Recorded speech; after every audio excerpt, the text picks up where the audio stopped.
مل جل کر رہنے کے ذریعے سے، آپس میں میل محبت پیدا کرنے کے ذریعے سے، ان چیزوں کے ذریعے سے ہم ایک صحیح ایمان والے بن سکتے ہیں اور ایک سچے مسلمان بن سکتے ہیں۔ اسی لیے اللہ تبارک و تعالیٰ نے ارشاد فرمایا اللہ ولی الذین آمنوا یخرجهم من الظلمات الی النور والذین کفروا اولیاؤہم الطاغوت۔ آگے ارشاد فرمایا اور وہ لوگ جنہوں نے کفر کیا، جنہوں نے ایک خدا کو چھوڑ کر ہزاروں خدا بنا لیے، سینکڑوں خدا بنا لیے، ان کے کون دوست ہیں؟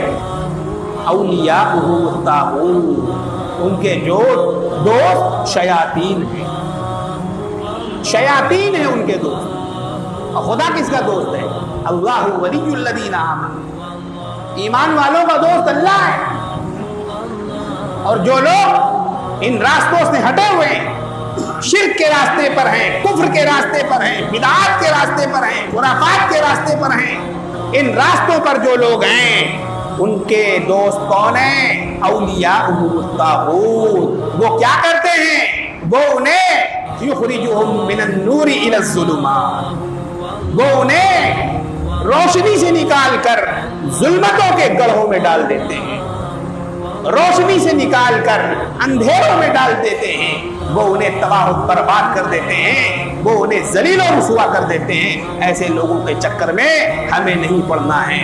ہم یہ چاہتے ہیں کہ ہم دین پر چلتے رہیں، قرآن پر عمل کرتے رہیں، رسول کے فرمان پر اپنی پوری زندگی کو لگا دیں، گزار دیں۔ اللہ تعالی ہمیں اسی طرح سے موت بھی عطا فرمائے کہ مرتے وقت میری زبان ہو اور میرے خدا کا نام ہو، اور اللہ رب العالمین کی تعریف کرتے ہوئے ہم اس دن دنیا سے رخصت ہو جائیں۔ میرے محترم بزرگوں اور دوستوں، بس انہی باتوں پر اکتفا کرتے ہوئے یہ دعا ہم کرتے ہیں کہ اللہ تعالیٰ جو کچھ یہاں جتنی باتیں دین کے متعلق سنی گئیں ان کو ہمارے قلوب میں اتار دے، ان کو ہمارے دل